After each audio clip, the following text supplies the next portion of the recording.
ಶ್ರೀ ಗುರುಭ್ಯೋ ನಮಃ. ಇಲ್ಲಿಯವರೆಗೆ ಶತಕೋಟಿ ರಾಮಾಯಣದ ಕರ್ತೃವಾದಂತಹ ವಾಲ್ಮೀಕಿಯ ಜೀವನ ಚರಿತ್ರೆಯನ್ನು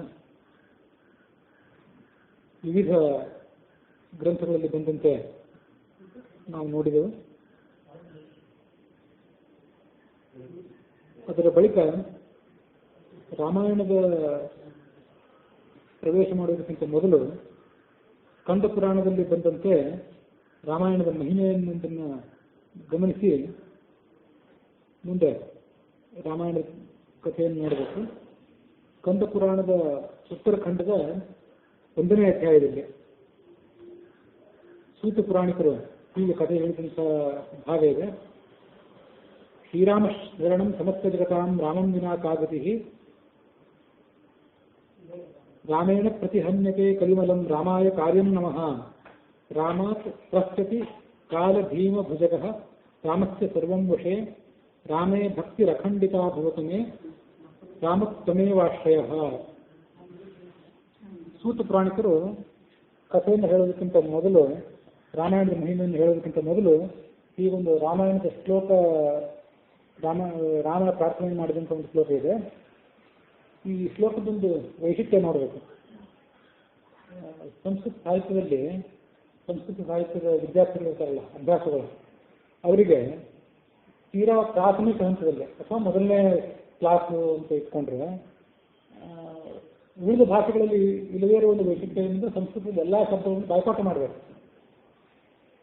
ಡಿಕ್ಷನರಿಗಳನ್ನು ಬಾಯ್ಪಾಠ ಮಾಡಬೇಕು. ಬೇರೆ ಭಾಷೆಗಳಲ್ಲಿ ಆ ಥರದ ಅಗತ್ಯ ಇಲ್ಲ. ಡಿಕ್ಷನರಿ ಬಾಯ್ಪಾಠ ಮಾಡಬೇಕು. ಮತ್ತೆ ಅಕಾರ ಅಂತ, ಇಕಾರ ಅಂತ, ಉಕಾರ ಅಂತ ಈ ಎಲ್ಲ ಶಬ್ದಗಳನ್ನು ಬಾಯ್ಪಾಠ ಮಾಡಬೇಕು. ರಾಮ ಈ ಒಂದು ಶಬ್ದ ಬಾಯ್ಪಾಠ ಮಾಡಿದರೆ ಅದು ದೇವ, ಕೃಷ್ಣ, ಗೋವಿಂದ ಈ ಎಲ್ಲ ಶಬ್ದಗಳಿಗೆ ಸಮಾನ. ಮತ್ತೆ ಹರಿ ಅನ್ನೋದು ಇಕಾರ ಅಂತ ಶಬ್ದ, ಅದನ್ನೊಂದನ್ನು ಬಾಯ್ಪಾಠ ಮಾಡಿದರೆ ಮುಂದೆ ರವಿ, ಕವಿ ಇತ್ಯಾದಿ ಶಬ್ದಗಳಿಗೆ ಸಮಾನ.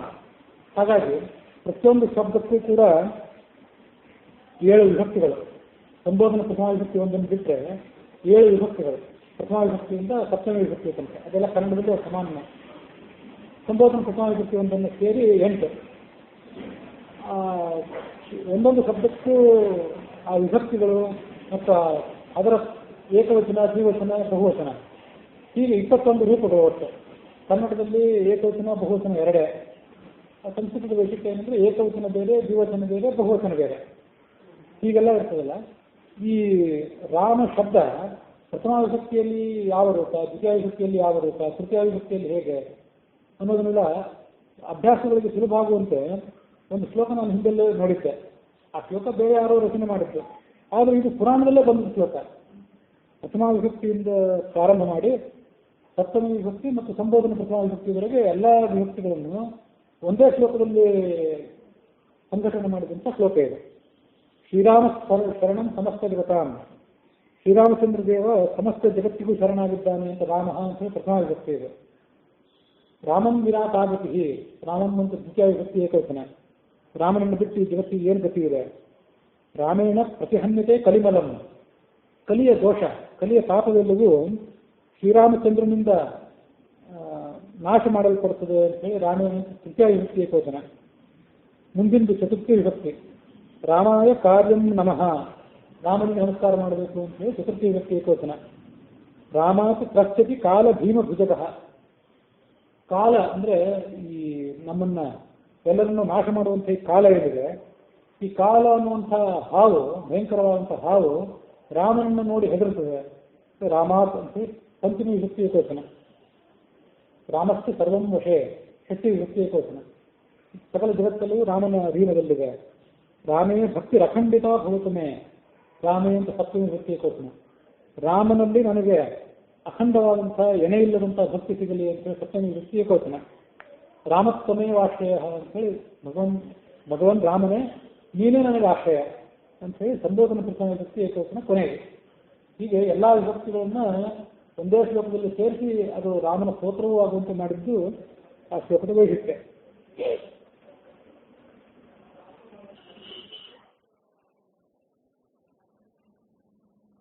ಚಿತ್ರಕೂಟದಲ್ಲಿ ವಾಸ ಮಾಡಿದಂತಹ ರಾಮ ಬ್ರಹ್ಮ, ವಿಷ್ಣು, ಮಹೇಶ್ವರ ಇವರೆಲ್ಲರಿಗೂ ಕೂಡ ತನ್ನ ಅಂಶ ಸ್ವರೂಪದಿಂದ ಉತ್ಪಾದಕನಾಗಿದ್ದಾನೆ. ಅಂಥ ರಾಮನಿಗೆ ನಾನು ನಮಸ್ಕಾರ ಮಾಡ್ತೀನಿ ಮತ್ತು ಆತನನ್ನು ಸೇವೆ ಮಾಡ್ತೀನಿ. ಋಷಿಗಳು ಹೇಳಿದರು,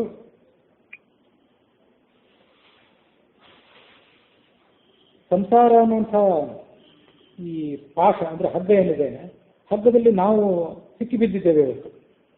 ಆ ಹಗ್ಗವನ್ನು ಕತ್ತರಿಸಿ ಜೀವನನ್ನು ಪಾರು ಮಾಡುವಂಥವರು ಜಗತ್ತಿನಲ್ಲಿ ಯಾರಿದ್ದಾರೆ? ಅದನ್ನು ನಮಗೆ ಸ್ವಲ್ಪ ವಿವರಣೆ ಮಾಡಿ ಹೇಳಿ. ಇಲ್ಲಿಯವರೆಗೆ ನೀವು ಅಂದರೆ ಇದಕ್ಕಿಂತ ಹಿಂದಿನ ಕಥೆಯಲ್ಲಿ ಪ್ರಾಯ ಅಧರ್ಮದಲ್ಲಿ ನಿರತರಾದವರಿಗೆ ಏನು ಪ್ರತಿಫಲ ಸಿಗುತ್ತದೆ ಅಂತನ್ನೋದನ್ನು ವಿವರ ಮಾಡಿ ಹೇಳಿದ್ದೀರಿ. ಭಯಂಕರವಾದಂಥ ಕಲಿಯುಗ ಬಂದಾಗ ವೇದ ಪುರಾಣ ಇವುಗಳ ರಹಸ್ಯಾರ್ಥ ಲುಪ್ತ ಆಗಿ ಹೋಗ್ತದೆ, ಜನರಿಗೆ ಅದು ತಿಳಿಯದಂತೆ ನಷ್ಟ ಆಗಿ ಹೋಗ್ತದೆ ಅಂತಲೂ ನಾವು ಪ್ರಾಜ್ಞರ ಪಂಡಿತರ ಬಾಯಿಂದ ಕೇಳಿದ್ದೇವೆ. ಕಲಿಯುಗದಲ್ಲಿ ಎಲ್ಲರೂ ಕೂಡ ಕಾಮಪೀಡಿತರಾಗಿರ್ತಾರೆ, ಕುಳ್ಳರಾಗಿರ್ತಾರೆ ಮತ್ತು ದುರಾಸೆಯುಳ್ಳವರಾಗಿರ್ತಾರೆ, ಸ್ವಾರ್ಥದಲ್ಲಿ ಆಸಕ್ತರಾಗಿರ್ತಾರೆ, ಅಲ್ಪಾಯುಗಳು, ಎಲ್ಲರಿಗೂ ಆಯುಷ್ಯ ಕಡಿಮೆ, ಆದರೆ ಇವರಿಗೆ ಮಕ್ಕಳು ಹೆಚ್ಚು, ಸಂತಾನ ಹೆಚ್ಚು. ಸ್ತ್ರೀಯ ಸ್ವಪೋಷಣ ಪರಾಹ, ಸ್ತ್ರೀಯರು ತಮ್ಮ ತಮ್ಮ ಭರಣ ಪೋಷಣದಲ್ಲಿ ಆಸಕ್ತರಾಗಿರ್ತಾರೆ. ಪತಿಯ ಮತ್ತು ಕುಟುಂಬದ ಹಿತಾಸಕ್ತಿಯನ್ನು ಮರೆತು ತಮ್ಮ ಸ್ವಾರ್ಥದಲ್ಲಿ ಆಸಕ್ತರಾಗಿರ್ತಾರೆ. ಉತ್ತಮ ಕುಲದಲ್ಲಿ ಹುಟ್ಟಿದಂತಹ ಸ್ತ್ರೀಯರು ಕೂಡ ತಮ್ಮ ಮರ್ಯಾದೆಯ ಮೇರೆಯನ್ನು ಮೀರಿ ವ್ಯವಹಾರ ಮಾಡ್ತಾರೆ, ಕಠೋರವಾಗಿ ಮಾತಾಡ್ತಾರೆ, ಸುಳ್ಳು ಹೇಳ್ತಾರೆ. ಕಾಲಾನುಗುಣವಾಗಿ ಮನುಷ್ಯನ ಶರೀರಕ್ಕೆ ಏನು ಸಂಸ್ಕಾರಗಳಾಗಬೇಕು, ಗರ್ಭಾಧಾನ ಅಂದರೆ ಇನ್ನೂ ಮಗ ಹುಟ್ಟುವುದಕ್ಕಿಂತ ಮೊದಲು ಗರ್ಭದಲ್ಲಿದ್ದಾಗ ಅವನು ತಂದೆ ತಾಯಿಗಳನ್ನು ಸಂಸ್ಕಾರ ಮಾಡಬೇಕು, ಹುಟ್ಟಿದ ಮೇಲೆ ನಾಮಕರಣ ಇತ್ಯಾದಿಗಳಾಗಬೇಕು, ಸಾಯುವಂಥ ಅನೇಕ ಸಂಸ್ಕಾರಗಳಿವೆ. ಆ ಎಲ್ಲ ಸಂಸ್ಕಾರಗಳು ಆದರೆ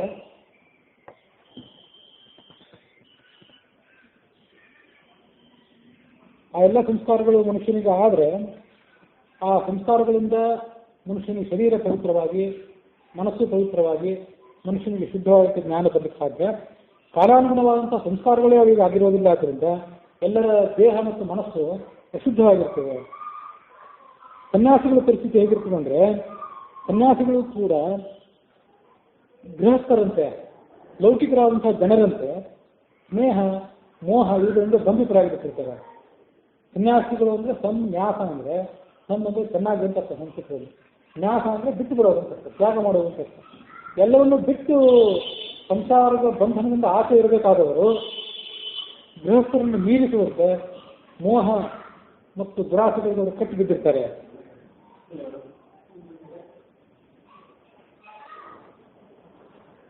ಅನ್ನೋಪಾಧಿ ನಿಮಿತ್ತೇನ ಶಿಷ್ಯಾನ್ ಬಂಧಂತಿ ಲೋಲುಪಾಹ. ಸನ್ಯಾಸಿಗಳ ಕ್ರಿಯೆ ಕರ್ತವ್ಯ ಏನು? ಭಿಕ್ಷೆ ಕೊಡೋದು. ಹಿಂದೆ ಅನೇಕ ಬಾರಿ ಹೇಳಿದ್ದೆ, ಸನ್ಯಾಸಿಗಳಿಗೆ ಭಿಕ್ಷುಗಳು ಕೂಡ ಅಂತಾರೆ ಅಂತ ಹೇಳಿದ್ದೆ, ಅನೇಕ ಬಾರಿ ಅಂತ ಹೇಳಿದ್ದೀನಿ ನಾನು. ಭಿಕ್ಷುಗಳು ಅಂದರೆ ಬರೀ ಭಿಕ್ಷೆ ಬೇಡುವವರಲ್ಲ. ಸನ್ಯಾಸಿಗಳ ಕರ್ತವ್ಯವೇ ತಾವು ತಮ್ಮ ಆಶ್ರಮದಲ್ಲಿ ಬೇಯಿಸ್ಕೊಂಡು ತಿನ್ನೋದಲ್ಲ, ಬೇರೆ ಕಡೆ ಭಿಕ್ಷೆ ಬೇಡಿ ತಿನ್ನಬೇಕಾದ ಸನ್ಯಾಸಿಗಳ ಕರ್ತವ್ಯ ಅಂತ ಹೇಳಿದ್ದೆ. ಆ ಭಿಕ್ಷೆ ನೆಪದಿಂದ ಶಿಷ್ಯರನ್ನು ಸಂಗ್ರಹ ಮಾಡ್ಕೋತಾರೆ. ಭಿಕ್ಷೆ ಮಾಡ್ಕೊಂಡು ಹೋಗೋ ಅಂತ ಕಳಿಸ್ತಾರೆ. ನಾವು ನೀವು ನಾಳೆ ಬರ್ತೀವಿ, ನಿಮ್ಮ ಮನೆಗೆ ನೀವು ಭಿಕ್ಷೆ ಮಾಡಬೇಕು ಅಂತ ಶಿಷ್ಯರಿಗೆ ಆಜ್ಞಾಪನೆ ಮಾಡ್ತಾರೆ. ಈಗ ಭಿಕ್ಷೆ ನೆಪದಿಂದ ಶಿಷ್ಯರನ್ನ ಸಂಗ್ರಹ ಮಾಡಿಕೊಂಡು ಆಸೆ ಪಡುಕರಾಗಿ ಜೀವನ ನಡೆಸ್ತಾರೆ. ಮನೆಯ ಯಜಮಾನರ ಆಜ್ಞೆಯಿಂದ ಸ್ತ್ರೀಯರು ಉಲ್ಲಂಘನೆ ಮಾಡ್ತಾರೆ, ಮರ್ಯಾದೆ ಮೇರೆಯನ್ನು ಮೀರಿರ್ತಾರೆ. ಜಗತ್ತಿಗೆ ನಿದರ್ಶನವಾಗಿ ಮೇಲ್ಪಂಕ್ತಿಯಾಗಿ ನಿಲ್ಲಬೇಕಾದಂತಹ ಬ್ರಾಹ್ಮಣರೇನು ಇರ್ತಾರೆ, ಅವರು ನಾಸ್ತಿಕರ ಜೊತೆಗೂಡಿ ತಮ್ಮ ಕರ್ತವ್ಯಗಳನ್ನೆಲ್ಲ ಮರೆತು ಕೋತಿ ತಾಳ ಹಾಳಾಗೋದಲ್ಲದೆ ಊರೆಲ್ಲ ಕುಲಗೆಡಿಸುವ ಗಾದೆಯಂತೆ ತಾವು ಹಾಳಾಗಿ ಜಗತ್ತೆಲ್ಲವನ್ನು ಕುಲಗೆಡಿಸ್ತಾರೆ. ಇಂತಹ ಭಯಂಕರವಾದಂತಹ ಕಲಿಯುಗ ಪ್ರಾಪ್ತವಾದಾಗ ಆ ಮನುಷ್ಯನ ಪಾಪಗಳನ್ನು ತೊಳೆಯಲಿಕ್ಕೆ ಏನಾದರೂ ಪ್ರಾಯಶ್ಚಿತ ಇದೆಯೋ ಹೇಗೆ? ಜಗದ್ಗುರುವಾದಂತಹ ಶ್ರೀರಾಮಚಂದ್ರನನ್ನು ತೃಪ್ತಿಪಡಿಸುವ ಬಗೆ ಹೇಗೆ? ಸೂತರೇ, ನೀವು ಧರ್ಮಾತ್ಮರಲ್ಲಿ ಶ್ರೇಷ್ಠರಾದವರು. ನಿನ್ನೆ ದಿವಸ ಹೇಳಿದ್ದೆ, ಸೂತರು ಅಂದರೆ ಆ ಜಾತಿಯ ವ್ಯವಸ್ಥೆಯಲ್ಲಿ ಅವ್ರು ಕೆಳಗಿದ್ದವರು ಬ್ರಾಹ್ಮಣಕ್ಕಿಂತ. ಆದರೆ ಈ ಎಲ್ಲ ಋಷಿಗಳು ಆ ಸೂತರಿಗೆ ನಮಸ್ಕಾರ ಮಾಡಿ ಅವ್ರನ್ನ ಕೇಳಿದರು, ನೀವು ಧರ್ಮವನ್ನು ತಿಳಿದವರಲ್ಲಿ, ಇತಿಹಾಸವನ್ನು ಪುರಾಣಗಳನ್ನು ತಿಳಿದವರಲ್ಲಿ ಶ್ರೇಷ್ಠರು, ಎಲ್ಲವನ್ನು ತಿಳಿದವರು ನೀವು. ಈ ಎಲ್ಲ ವಿಷಯಗಳನ್ನು ನಮಗೆ ನೀವು ವಿವರವಾಗಿ ಹೇಳಿ. ಯಾಕೆಂದರೆ ನೀವು ವೇದವ್ಯಾಸರ ಮೂಲಕ ಭಗವಂತನ ಅವತಾರವಾದಂತಹ ವೇದವ್ಯಾಸರ ಮೂಲಕ ಸಕಲವನ್ನು ವಿವರವಾಗಿ ಅಧ್ಯಯನ ಮಾಡಿದವರು. ನಿಮ್ಮ ವಚನಾಮೃತವನ್ನು ಕೇಳಿ ಎಷ್ಟು ಬಾರಿ ಕೇಳಿದ್ರು ಕೂಡ ನಮಗೆ ಸಮಾಧಾನ ಇಲ್ಲ. ಆಗ ಸೂತವರು ಹೇಳಿದರು, ಋಷಿಗಳೇ, ಸಮಾಧಾನದಿಂದ ಆ ವಿಷಯವನ್ನು ಕೇಳಿ. ಮಹಾತ್ಮರಾದಂಥ ನಾರದರು ಈ ವೇದಕ್ಕೆ ತುಲ್ಯವಾದಂತಹ, ವೇದಕ್ಕೆ ಸಮಾನವಾದಂತಹ ರಾಮಾಯಣವನ್ನು ಸನತ್ ಕುಮಾರನಿಗೆ ಹಿಂದೆ ಉಪದೇಶ ಮಾಡಿದರು. ಈ ರಾಮಾಯಣ ಏನಿದೆ ಅದು ಸಮಸ್ತ ಪಾಪಗಳಿಗೆ ನಾಶಕ. ಯಾವ ಸಂಗತಿ ಎಲ್ಲ ಪಾಪಗಳನ್ನು ತೊಡೆದು ಹಾಕೋದ್ರಲ್ಲೂ ನೀವು ಕೇಳಿದ್ರಲ್ಲ, ರಾಮಾಯಣ ಏನಿದೆ ಅದು ಎಲ್ಲ ಪಾಪಗಳಿಗೂ ಪರಿಹಾರಕ. ದುಷ್ಟ ಗ್ರಹಗಳ ಬಾಧೆಯನ್ನು ಪರಿಹಾರ ಮಾಡುತ್ತದೆ. ಮೊನ್ನೆ ಒಂದು ದಿವಸ ಹೇಳಿದ್ದೆ, ಈ ಇಂಥ ಮಾತು ಹರಿವಂಶದಲ್ಲಿ ಮಹಾಭಾರತದಲ್ಲಿ ಕೇಳಿ ಬರೋದಿಲ್ಲ. ರಾಮಾಯಣದ ಕಥೆಯ ಶ್ರವಣ ಮತ್ತು ರಾಮಾಯಣದ ಪಾರಾಯಣ ಏನಿದೆ ಒಂದೊಂದು ಕೆಲವು ನಿರ್ದಿಷ್ಟವಾದ ಸರ್ಗಗಳು. ಮನುಷ್ಯನನ್ನು ಪೀಡಿಸಲಿಕ್ಕೆ ಗ್ರಹಗಳು ಒಂದೋ ಎರಡೋ, ಶನಿ, ಮಂಗಳ, ರಾಹು, ಎಲ್ಲ ಗ್ರಹಗಳು ಒಂದು ಬೆನ್ನು ಹತ್ತುತ್ತೆ ಒಬ್ಬೊಬ್ಬರಿಗೆಲ್ಲ. ಇದು 7.5 ಮುಗಿಯೋದು ಪಂಚಮ ಶನಿ ಶುರುವಾಗಿರ್ತದೆ ಮನುಷ್ಯನಿಗೆ. ಪಂಚಮ ಶನಿ ಶುರುವಾಗೋದ್ರೂ ಅಷ್ಟಮ ಶನಿ ಶುರುವಾಗಿರ್ತದೆ. ನಾನಾ ಥರ ಗ್ರಹಗಳ ಜೊತೆ ಈ ಎಲ್ಲ ಗ್ರಹಗಳ ಬಾಧೆ ಪರಿಹಾರ ಆಗುವುದು ರಾಮಾಯಣದ ವೈಶಿಷ್ಟ್ಯ. ಆ ಪರಿಹಾರ ಮಾಡೋದೊಂದು ರಾಮಾಯಣದ ವೈಶಿಷ್ಟ್ಯ. ಕೆಟ್ಟ ಕನಸನ್ನು ಹೋಗಲಾಡಿಸ್ತದೆ ರಾಮಾಯಣ. ಧನಲಾಭ, ಸಂಪತ್ತು ಕೂಡ ರಾಮಾಯಣದಿಂದ ಪ್ರಾಪ್ತ ಆಗ್ತದೆ. ಐಹಿಕವಾದಂತಹ ಭೋಗವನ್ನು, ಆಮುಷ್ಮಿಕವಾದಂತಹ ಮುಕ್ತಿಯನ್ನು ಕೊಡ್ತದೆ. ಹೆಚ್ಚೇನು ಹೇಳಬೇಕು ನಾವು? ಹೇಳುವವರಿಗೆ ಮತ್ತು ಕೇಳುವವರಿಗೆ ಇಬ್ಬರಿಗೂ ಕೂಡ ಎಲ್ಲ ರೀತಿಯಾದಂತಹ ಭೋಗ ಭಾಗ್ಯಗಳನ್ನು, ಎಲ್ಲ ರೀತಿಯಾದಂತಹ ಸುಖಗಳನ್ನು ಅದು ಒದಗಿಸಬಲ್ಲದು. ರಾಮಾಯಣದ ಪಾರಾಯಣ ಧರ್ಮ, ಅರ್ಥ, ಕಾಮ, ಮೋಕ್ಷ ಅಂತ 4 ಪುರುಷಾರ್ಥಗಳೇನಿದೆ ಅದಕ್ಕೆಲ್ಲದಕ್ಕೂ ಕೂಡ ಕಾರಣೀಭೂತವಾದದ್ದು, ಮಹಾಫಲವನ್ನು ಕೊಡುವಂಥದ್ದು. ಆ ಎಲ್ಲ ವಿಷಯಗಳನ್ನು ನಾನು ವಿವರವಾಗಿ ಹೇಳ್ತೀನಿ, ಅದನ್ನು ನೀವು ಕೇಳಿ. ಜಗತ್ತಿನಲ್ಲಿ ಪಂಚಮಹಾಪಾತಕಗಳು ಅಂತ ಏನಿದೆ, ಬಂಗಾರವನ್ನು ತೆಗೆಯೋದು, ಮದ್ಯಪಾನ ಮಾಡೋದು, ಗುರುಸ್ತ್ರೀ ಕಡೆ ಕೆಟ್ಟ ದೃಷ್ಟಿ ಹಾಯಿಸುವುದು ಇತ್ಯಾದಿ ಮಹಾಪಾತಕಗಳೇನಿವೆ, ಮತ್ತು ಉಪಪಾತಕಗಳು. ಈ ಎಲ್ಲ ಪಾಪಗಳನ್ನು ಮಾಡಿದವರು ಕೂಡ ಈ ರಾಮಾಯಣವನ್ನು ಶ್ರವಣ ಮಾಡಿದ ಮಾತ್ರಕ್ಕೆ ಪರಿಶುದ್ಧರಾಗ್ತಾರೆ. ಈ ಜಗತ್ತಿನ ಇದನ್ನು ಗಮನಿಸಬೇಕು. ರಾಮಾಯಣೇನ ವರ್ತಂತೆ ಸುತರಾಂ ಯೇ ಜಗದ್ಧಿತಾ ತಯೇವ ಪ್ರತ್ಯಕ್ಷ ಸರ್ವಶಾಸ್ತ್ರಾರ್ಥ ಕೋವಿದಾ. ರಾಮಾಯಣೇನ ವರ್ತಂತೆ, ಮನುಷ್ಯನ ನಡೆನುಡಿಗಳೇನಿವೆ ಆ ಮನುಷ್ಯ ಅದನ್ನು ರಾಮಾಯಣದ ಮೇಲ್ಪಂಕ್ತಿಯಲ್ಲಿ ಇಟ್ಕೊಂಡು ಆ ನಡೆನುಡಿಗಳನ್ನು ರೂಢಿಸ್ಕೊಳ್ಬೇಕು, ತನ್ನ ನಡೆನುಡಿಗಳನ್ನು ತಿದ್ಕೊಳ್ಬೇಕು. ಹೀಗೆ ತಿದ್ದುಕೊಂಡ್ರೆ ಆತ ಮನುಷ್ಯರಲ್ಲಿ ಸರ್ವವಂದನಾಗ್ತಾನೆ ಇಲ್ಲಿ ಬದುಕಿರೋ ತನಕ. ಇದಾದ್ಮೇಲೆ ಕೂಡ ಪರಲೋಕದಲ್ಲಿ ಕೂಡ ಸದ್ಗತಿಯನ್ನು ಪಡ್ಕೊಳ್ತಾನೆ. ರಾಮಾಯಣದಲ್ಲಿರುವಂತಹ ನೀತಿಯನ್ನು ಅನುಸರಿಸಿ ವ್ಯವಹಾರ ಮಾಡಿದ್ರೆ ಮನುಷ್ಯ ಕೃತಕೃತ್ಯನಾಗ್ತಾನೆ. ಈ ಐಹಿಕ ಜಗತ್ತೇನಿದೆ ಈ ಜಗತ್ತಿಗೂ ಕೂಡ ಇದು ಒಂದು ಆದರ್ಶಪ್ರಾಯವಾದದ್ದು. ರಾಮನ ನಡತೆ, ಸೀತೆಯ ನಡತೆ, ಲಕ್ಷ್ಮಣ, ಭರತ, ಹನುಮಂತ ಇವರೆಲ್ಲರ ನಡತೆಯೂ ಕೂಡ, ವಿಭೀಷಣ ಇವರೆಲ್ಲರ ನಡತೆಯೂ ಕೂಡ ನಮಗೆ ಮೇಲ್ಪಂಕ್ತಿಯನ್ನು ಒದಗಿಸಬಲ್ಲಂಥದ್ದು. ಋಷಿಗಳೇ, ಅಮೃತದಂತಿರುವಂತಹ ಈ ರಾಮಾಯಣವನ್ನು ಭಕ್ತಿ ಭಾವದಿಂದ ನೀವೆಲ್ಲರೂ ಕೇಳಿ. ನಮಗೆ ನಾವೆಲ್ಲ ಜನಸಾಮಾನ್ಯರು ನಾನಾ ರೀತಿಯಾದಂಥ ಪಾಪಗಳನ್ನು ಹಿಂದೆ ಮಾಡಿದ್ದೇವೆ. ಇಷ್ಟೆಲ್ಲ ಪಾಪವನ್ನು ಮಾಡಿದ್ರೂ ಕೂಡ ಆ ಪಾಪ ಪರಿಹಾರ ಆಗೋದು ಹೇಗೆ, ನಾವು ಶುದ್ಧರಾಗೋದು ಯಾವತ್ತು ಅಂತ ನಾವು ಬಹಳಷ್ಟು ಸಂಕಟಪಟ್ಟು ವಿಚಾರ ಮಾಡ್ತಿರ್ತೇವೆ. ನಮ್ಮ ಬಗ್ಗೆ ನಮಗೆ ನಾವು ಕಾಳಜಿ ಇದ್ರೆ, ಆ ಕಾಳಜಿ ಇಲ್ಲೇ ಇದ್ರೆ ಭೋಗಗಳಲ್ಲಿ ಮುಳುಗಿ ಹೋಗುತ್ತೇವೆ. ನಮ್ಮ ಪಾಪಗಳು ಪರಿಹಾರ ಆಗುವಂಥ ಕಾಲ ಸನ್ನಿಹಿತ ಆಗಿದೆ, ನಾವು ಶುದ್ಧರಾಗುವಂಥ ಕಾಲ ಸನ್ನಿಹಿತ ಆಗಿದೆ ಅಂತ ನಾವು ಯಾವಾಗ ತಿಳ್ಕೊಳ್ಬೇಕು ಅಂದರೆ, ರಾಮಾಯಣ ಹೇಳಬೇಕು ಅಂತ ಒಬ್ಬರಿಗೆ ಮನಸ್ಸಾಗಿದೆ, ಕೇಳಬೇಕು ಅಂತ ಇನ್ನು ಕೆಲವರಿಗೆ ಮನಸ್ಸಾಗಿದೆ ಅಂದರೆ ಪಾಪಗಳು ಹೊರಟು ಹೋಗುವಂಥ ಸಂದರ್ಭ ಬಂದಿದೆ, ಅಂತರಂಗ ಬಹಿರಂಗ ಸಿದ್ಧಿ ಆಗುವಂಥ ಸಂದರ್ಭ ಬಂದಿದೆ ಅನ್ನೋದಕ್ಕೆ ಸೂಚಕ. ಸುಲಭವಾದಂಥ ಬುದ್ಧಿಯೇ ಬರೋದಲ್ಲ. ಕಲಿಯುಗದಲ್ಲಿ ಆ ಹರಿವಂಶದಲ್ಲಿ ಹಿಂದೊಮ್ಮೆ ಬಂದಿತ್ತು, ಹೇಳುವವರು ದುರ್ಲಭ, ಕೇಳುವವರು ದುರ್ಲಭ. ಹೇಳ್ತೀನಿ ಬರ್ರಿ ಅಂದರೆ ಕೇಳೋರು ಸಿಗೋದಿಲ್ಲ, ಹೇಳ್ರಿ ಅಂತ ಪರಿಪರಿಯಾಗಿ ಕೇಳ್ಕೊಂಡ್ರೆ ಯಾರು ಹೇಳೋರು ಸಿಗೋದಿಲ್ಲ. ಅಂಥ ದುರ್ಲಭ ಅದು.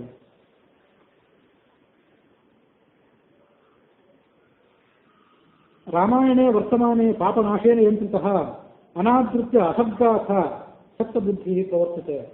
ರಾಮಾಯಣದಂತಹ ದಿವ್ಯವಾದಂತಹ ಶಾಬ್ದಿಕ ಸೌಂದರ್ಯ, ಅದರ ಶಾಬ್ದಿಕ ಸೌಂದರ್ಯ, ಅದರ ಅಲಂಕಾರ ಸೌಂದರ್ಯ ಏನಿದೆ ಅದು ಸಂಸ್ಕೃತ ಸಾಹಿತ್ಯಕ್ಕೆ ಮೇರುಪ್ರಾಯವಾಗಿದೆ. ಅಂಥ ಅದ್ಭುತವಾದಂಥ ಕಾವ್ಯ ಅಲಂಕಾರ ದೃಷ್ಟಿಯಿಂದ, ಸಾಹಿತ್ಯ ಸೌಂದರ್ಯ ದೃಷ್ಟಿಯಿಂದ ಅದ್ಭುತವಾದದ್ದು, ಮತ್ತೆ ಧರ್ಮ ಅರ್ಥ ಕಾಮಗಳ ಎಲ್ಲ ವಿವರಣೆಯನ್ನು ಒಳಗೊಂಡಂಥದ್ದು. ಇಂಥ ರತ್ನಪ್ರಾಯವಾದಂತಹ ಕಾವ್ಯ ಎದುರಿಗಿದ್ದಾಗ ಮನುಷ್ಯ ಯಾವ್ಯಾವುದೋ ಕ್ಷುದ್ರವಾದಂತಹ ಕಥೆಗಳನ್ನು, ಕಾದಂಬರಿಗಳನ್ನು, ಧಾರಾವಾಹಿಗಳನ್ನು ನೋಡಿ ಸಮಯವನ್ನು ವ್ಯರ್ಥ ಮಾಡಿಕೊಂಡು ಕಾಲಾಗಿ ಹೋಗ್ತಾನೆ ಅಂತ ಹೇಳ್ತದೆ. ಅನಾರ್ಧಕ್ಕೆ ಅಸದ್ಗಾಥಾಹ, ಗಾಥಾ ಅಂದರೆ ಕಥೆ, ಅಸದ್ಗಾಥಾಹ ಅಂದರೆ ಕೆಟ್ಟ ಕಥೆಗಳು. ಕೆಟ್ಟ ಕಥೆಗಳನ್ನು ಕೇಳಿ ತಾನು ಹಾಳಾಗ್ತಾನೆ. ಸಪ್ತ ಬುದ್ಧಿ ಪ್ರವರ್ತತೆ, ಹೀಗೆ ಆತ ಮುನ್ನಡಿತಾನೆ. ರಾಮಾಯಣ ಇದು ಶ್ರೇಷ್ಠವಾದಂಥ ಕಾವ್ಯ, ಪುಣ್ಯಕರವಾದಂಥ ಕಾವ್ಯ. ಸಕಲ ಪಾಪಗಳಿಂದಲೂ ಮನುಷ್ಯನನ್ನು ಮುಕ್ತಿಗೆ ಕೊಡುವಂತಹ ಕಾವ್ಯ ಇದು. ಸಮಸ್ತ ಜನರನ್ನು ಕೂಡ ಸಂಸಾರ ಸಾಗರದಿಂದ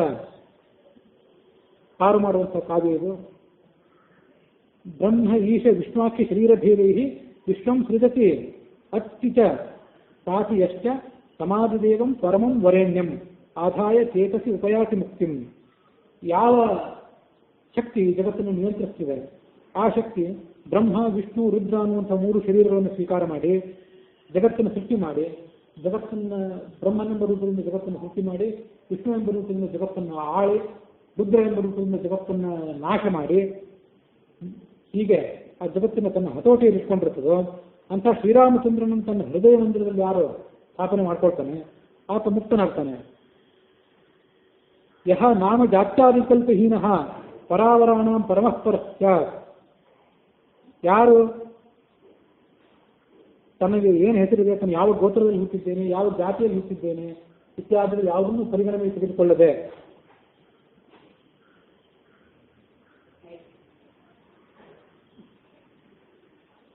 ಆ ರಾಮಾಯಣವನ್ನ ಶ್ರವಣ ಮಾಡ್ತಾನೋ ಆತ ಎಂಥ ಭಗವಂತನನ್ನು ತಲುಪ್ತಾನೆ ಅಂದರೆ ಎಲ್ಲ ಕಾರಣಗಳಿಗೂ ಕಾರಣನಾದಂಥ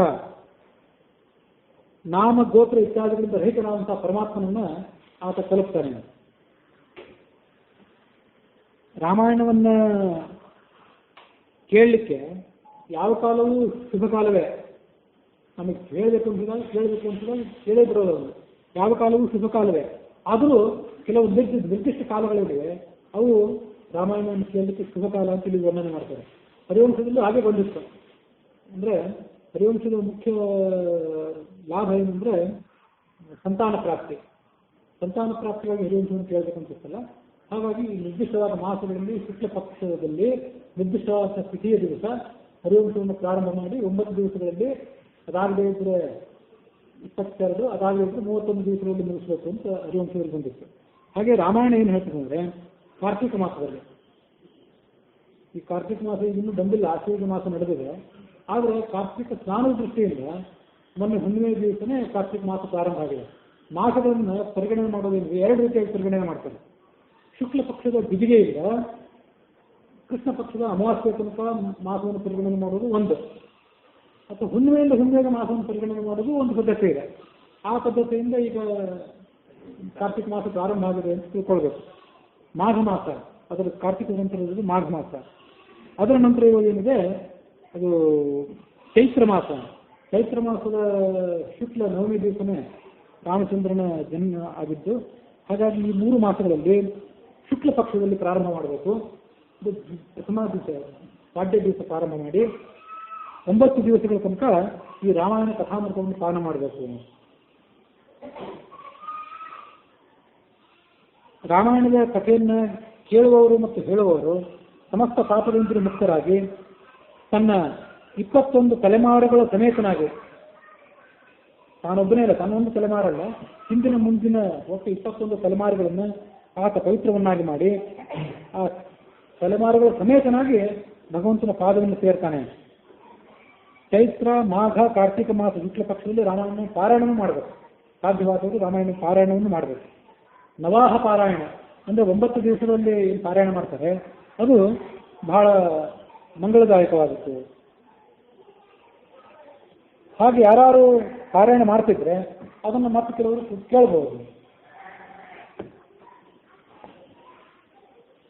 ಅದು ಇನ್ನು ನಮ್ಮ ಈ ಬ್ರಾಹ್ಮಣರಲ್ಲಿ ಮಾಧವ ವೈಷ್ಣವರಲ್ಲಿ ರಾಮಾಯಣ ಪಾರಾಯಣ ಮಾಡುವ ಸ್ವಲ್ಪ ಅಷ್ಟಾಗಿ ಯಾಕೋ ಬಳಕೆ ಬಂದಿಲ್ಲ.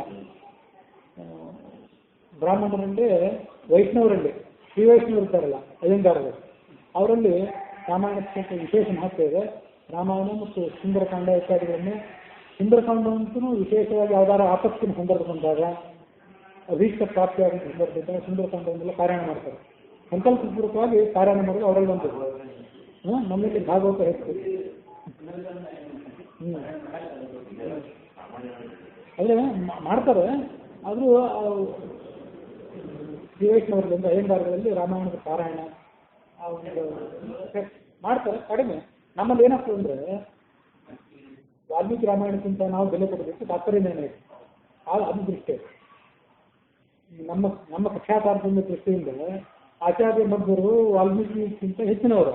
ಹಾಗಾಗಿ ನಾವು ಸುಂದರಕಾಂಡವನ್ನು ಪಾರಾಯಣ ಮಾಡೋ ಪ್ರಸಂಗ ಬಂದ್ರೂ ಈ ರಾಮಾಯಣ ತಾತ್ಪರ್ಯ ನಿರ್ಣಯದಲ್ಲಿ ಆಚಾರ್ಯ ಮಧ್ವಾಚಾರ್ಯ ಸುಂದರಕಾಂಡ ಇದೆ, ಅದನ್ನು ಪಾರಾಯಣ ಮಾಡಿ ವಾಯುಸ್ಥಿತಿ ಇತ್ಯಾದಿಯನ್ನು ಪಾರಾಯಣ ಮಾಡಿ ಇವ್ರು ಪಾಠ ಬಿಡ್ತಾರೆ.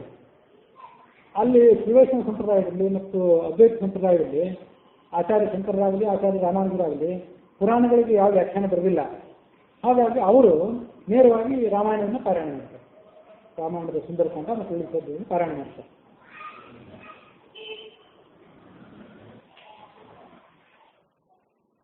ಯಾರು ರಾಮಾಯಣದ ಕಥೆಯನ್ನು ಪಾರಾಯಣ ಮಾಡ್ತಾರೋ ಅವರನ್ನ ಕಲಿಯು ಮುಟ್ಟಲಾರ. ರಾಮಾಯಣದ ಕಥೆ ಏನಿದೆ ಅನುದಿನವೂ ಮನೆಯಲ್ಲಿ ಹೇಳಲ್ಪಡಬೇಕು, ಕೇಳಲ್ಪಡಬೇಕು. ಹಾಗಿದ್ರೆ ಆ ಮನೆಯನ್ನೇ ತೀರ್ಥಕ್ಷೇತ್ರ ಅನ್ಬೇಕು. ದೇವಾಲಯಗಳು ತೀರ್ಥಕ್ಷೇತ್ರ ಅಂತ ದೇವಾಲಯಗಳು ಮಾತ್ರ ಅಲ್ಲ, ಮನೆಯೂ ತೀರ್ಥಕ್ಷೇತ್ರವಾಗಬೇಕು. ಅಂಥ ದಿವ್ಯವಾದಂಥ ಮನೆಗೆ ಕಾಲಿರ್ತವೆ, ಕಾಲಿಟ್ಟವನ ಪಾಪಗಳೆಲ್ಲವೂ ತೊಳೆದು ಹೋಗ್ತವೆ. ಎಲ್ಲಿಯ ತನಕ ಮನುಷ್ಯ ರಾಮಾಯಣವನ್ನು ಶ್ರವಣ ಮಾಡಲಿಕ್ಕೆ ಪ್ರವೃತ್ತನಾಗೋದಿಲ್ಲವೋ ಅಲ್ಲಿಯ ತನಕ ಆತನ ಪಾಪಗಳು ಅವನ ಶರೀರದಲ್ಲೇ ಸಂಗ್ರಹ ಆಗುತ್ತವೆ, ಅವು ಅವನನ್ನು ಬಿಟ್ಟು ಹೋಗೋದಿಲ್ಲ. ಒಮ್ಮೆ ಕೇಳಿ ಪ್ರಾರಂಭ ಮಾಡಿದಂದ್ರೆ ಪಾಪಗಳು ಪರಿಹಾರ ಆದವು ಅಂತ ಅರ್ಥ. ಜನಸಾಮಾನ್ಯರಿಗೆ ರಾಮಾಯಣದ ಕಥೆ ಏನಿದೆ ಅದು ದುರ್ಲಭವಾದದ್ದು. ಕೋಟಿ ಜನ್ಮಗಳಲ್ಲಿ ಮಾಡಿದಂತಹ ಪುಣ್ಯದ ಫಲರೂಪವಾಗಿ ಅದನ್ನು ಕೇಳಲಿಕ್ಕೆ ಸಾಧ್ಯ ಆಗ್ತದೆ. ಕಾರ್ತಿಕ ಮಾಘ ಮತ್ತು ಚೈತ್ರ ಮಾಸಗಳ ಶುಕ್ಲ ಪಕ್ಷದಲ್ಲಿ ರಾಮಾಯಣವನ್ನು ಶ್ರವಣ ಮಾಡಿದ ಒಂದು ಕಾರಣಕ್ಕಾಗಿಯೇ ಸೌದಾಸ ಅನ್ನುವಂಥ ಒಬ್ಬ ವ್ಯಕ್ತಿ ಇದ್ದ. ಆತ ರಾಕ್ಷಸನ ಜನ್ಮ ಬಂದಿತ್ತು. ಅವನಿಗೆ ರಾಕ್ಷಸನ ಜನ್ಮದಿಂದ ಆತ ಮುಕ್ತನಾದ. ಗೌತಮರ ಶಾಪದಿಂದಾಗಿ ಸೌದಾಸನಿಗೆ ರಾಕ್ಷಸ ಶರೀರ ಬಂದಿತ್ತು. ರಾಮಾಯಣದ ಪ್ರಭಾವದಿಂದ ಆತ ಮುಕ್ತನಾದ. ಅಲ್ಲಿಗೆ ಆ 1ನೇ ಅಧ್ಯಾಯ ಮುಕ್ತಾಯ ಆಗಿದೆ. ಸೌದಾಸನ ಕಥೆ ಇಲ್ಲಿ ಮುಂದೆ ಬರೋದು ಅದನ್ನು ವಿವರಣೆ ಮಾಡಿ ಹೇಳ್ತಾರೆ. ಇಲ್ಲ 2ನೇ ಅಧ್ಯಾಯದಲ್ಲಿ ಈ ಮುಂದಿರುವಂಥ ಕಥೆಯನ್ನು ನಾವು ನೋಡ್ತೀವಿ. ಋಷಿಗಳು ಪ್ರಶ್ನೆ ಮಾಡಿದರು, ಮಹಾಮುನಿಗಳೇ, ನಾರದರು ಸನತ್ ಕುಮಾರರಿಗೆ ರಾಮಾಯಣ ಕಥೆಯನ್ನು ಮೊದಲು ಉಪದೇಶ ಮಾಡಿದ್ರು ಅಂತ ನೀವು ಹೇಳಿದರೆ, ಅದು ಯಾವಾಗ ಹೇಳಿದ್ರು? ಯಾವ ಪುಣ್ಯಕ್ಷೇತ್ರದಲ್ಲಿ ನಾರದರಿಗೆ ಮತ್ತು ಸನತ್ ಕುಮಾರರಿಗೆ ಸಂಗಮವಾಯಿತು? ದೇವರ್ಷಿಗಳಾದಂತಹ ನಾರದರು ರಾಮಾಯಣಕ್ಕೆ ಸಂಬಂಧಪಟ್ಟಂಥ ಕಥೆಯನ್ನು ಹೇಗೆ ಹೇಳಿದರು? ಸನತ್ ಕುಮಾರನಿಗೆ ಆ ಕಥೆ ತಿಳಿದು ಬಂದದ್ದು ಹೇಗೆ? ಅದನ್ನು ಮತ್ತಷ್ಟು ವಿವರವಾಗಿ ಹೇಳಿ. ಆಗ ಸೂತರು ಹೇಳಿದರು, ಸನಕ ಮೊದಲಾದವರೆಲ್ಲರೂ ಕೂಡ ಬ್ರಹ್ಮನ ಮಾನಸ ಪುತ್ರರು, ಬ್ರಹ್ಮನ ಮನಸ್ಸಿನಿಂದ ಹುಟ್ಟಿದವರವರು. ಅಹಂಕಾರ ಮಮಕಾರಗಳಿಲ್ಲದವರು, ಊರ್ಧ್ವರೇತಸ್ಥರು, ಹುಟ್ಟ ಬ್ರಹ್ಮಚಾರಿಗಳವರು. ಸನಕ, ಸನಂದನ, ಸನತ್ಕುಮಾರ ಮತ್ತು ಸನಾತನ ಅಂತವರಿಗೆ ಹೆಸರುಗಳು.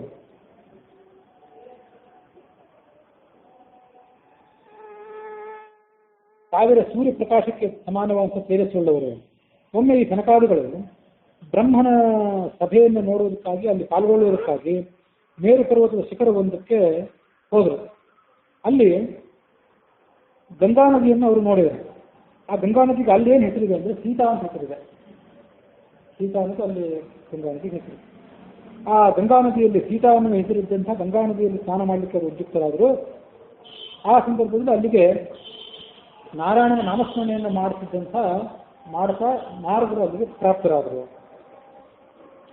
ನಾರಾಯಣಾಚ್ಯುತಾನಂತ ವಾಸುದೇವ ಜನಾರ್ದನ ಯಜ್ಞೇಶ ಯಜ್ಞ ಪುರುಷ ರಾಮ ವಿಷ್ಣು ನಮೋಸ್ತುತೆ. ಆ ನಾರದರು ಗಂಗಾ ನದಿಯನ್ನು ಕೂಡ ವಿವಿಧ ರೀತಿಯಿಂದ ಸ್ತೋತ್ರ ಮಾಡಿದರು. ನಾರದರು ಬಂದದ್ದನ್ನು ನೋಡಿ ಸನಕಾದಿಗಳು ಆ ನಾರದರಿಗೆ ಯಥೋಚಿತವಾಗಿ ಧಿಕ್ಕಾರ ಮಾಡಿದರು. ನಾರದರು ಕೂಡ ಸನಕಾದಿ ಮಹರ್ಷಿಗಳನ್ನು ವಂದನೆ ಮಾಡಿದರು. ಆಮೇಲೆ ಆ ನಾರದರನ್ನು ಕುರಿತು ಸನತ್ಕುಮಾರರು ಈ ಥರ ಮುಂದೆ ಹೇಳುವಂತ ಪ್ರಶ್ನೆ ಮಾಡಿದರು. ರಾಜ್ಞರೇ, ಅನೇಕ ಋಷಿಗಳಲ್ಲಿ ನೀವು ಶ್ರೇಷ್ಠರಾಗಿದ್ದೀರಿ. ಯಾಕೆಂದ್ರೆ ವೇದ ಪುರಾಣ ಇತ್ಯಾದಿ ಎಲ್ಲವನ್ನೂ ಕೂಡ ನೀವು ತಿಳಿದವರಾಗಿದ್ದೀರಿ. ನೀವು ಭಗವಂತನ ಭಕ್ತರು ಆಗಿರೋದ್ರಿಂದ ಕಥಾವಾಚನ ಮಾಡುವುದರಲ್ಲಿ ನಿಮ್ಮನ್ನು ಮೀರಿಸಿದವರಿಲ್ಲ. ಯಾವ ಭಗವಂತನ ಪಾದ ಕಮಲದಿಂದ ಗಂಗಾಂಬಿ ಹುಟ್ಟಿ ಬಂತೋ ಅಂಥ ಹರಿಯನ್ನು ನಾವು ತಿಳ್ಕೊಳ್ಳೋದು ಹೇಗೆ? ಅದನ್ನು ನೀವು ನಮಗೆ ಕಥೆ ಹೇಳಿ. ಹೀಗೆ ಹೇಳಿದಾಗ ನಾರದರ ಕಥೆಯನ್ನು ಹೇಳಿದರು.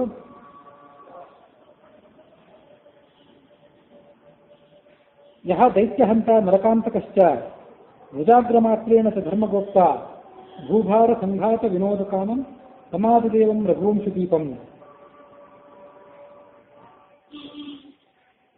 ಶ್ರೀಹರಿಯೇ ರಾಮ, ಲಕ್ಷ್ಮಣ, ಭರತ, ಶತ್ರುಘ್ನ ಅನ್ನುವಂಥ 4 ರೂಪಗಳಿಂದ ಹುಟ್ಟಿ ಬಂದ. ಅದರದೆಲ್ಲ ಆಗ ಹುಟ್ಟಿ ಬರೋದ್ರಿಂದ ಅದರ ರಹಸ್ಯ ಏನು ಅಂತೆಲ್ಲ ಅದ್ರ ಮುಂದೆ ರಾಮಾಯಣದಲ್ಲಿ ನಾವು ವಿವರವಾಗಿ ನೋಡ್ತೇವೆ. ಹೀಗೆ ಹುಟ್ಟಿ ಬಂದು ಆ 4 ರೂಪಗಳಿಂದ ರಾಕ್ಷಸ ಸೈನ್ಯವನ್ನೆಲ್ಲ ಆತ ನಾಶಪಡಿಸಿದ. ಇಂಥ ಶ್ರೀರಾಮನ ಚರಿತ್ರೆಗಳು ಅನೇಕ ಇದೆ. ನಮಗಿಲ್ಲಿ ಉಪಲಬ್ಧ ಇರೋದು ಬಹಳ ಕಡಿಮೆ ಪ್ರಮಾಣದಲ್ಲಿ ಉಪಲಬ್ಧ ಇದೆ. ಮಹಾಭಾರತವೂ ಅಷ್ಟೇ. ನಮಗಿಲ್ಲಿರೋದಿಲ್ಲ 1,00,000 ಶ್ಲೋಕಗಳಿಂದ ಕೂಡಿದಂಥ ಮಹಾಭಾರತ ರಾಮಾಯಣದ 4 ಪಟ್ಟಿಗೆ ಅದು ಬಹಳ ದೊಡ್ಡದಂತ ನಾವು ಅನ್ಕೋತೇವೆ. ಆದರೆ ಸ್ವರ್ಗದ ಲೋಕದಲ್ಲಿರುವಂಥ ಮಹಾಭಾರತದಿಂದ ಅದು ಬಹಳ ದೊಡ್ಡದು. ಇನ್ನು ಅದರಲ್ಲಿ ಶ್ಲೋಕಗಳು ಮತ್ತು ಕಥೆಗಳು ಹೆಚ್ಚಿವೆ. ನಮಗೆ ಇರುವಂಥದ್ದು ಕಡಿಮೆ ರೂಪದಲ್ಲಿ ಉಪಲಬ್ಧವಾಗುತ್ತೆ. ರಾಮಾಯಣ ಕೂಡ ಹಾಗೇನೆ. ಕೋಟಿ ವರ್ಷಗಳು ಅದನ್ನು ಹೇಳಿದ್ರು ಕೂಡ ಮುಗಿಯೋದಷ್ಟು ಕಥೆ ರಾಮಾಯಣದಲ್ಲಿದೆ. ಮನುಷ್ಯರಿಗಾಗಲಿ ಮುನೀಂದ್ರರಿಗಾಗಲಿ ಆ ಭಗವಂತನ ನಾಮಗಳ ಮಹಿಮೆಯನ್ನು ತಿಳ್ಕೊಳ್ಳಿಕ್ಕಾಗೋದಿಲ್ಲ.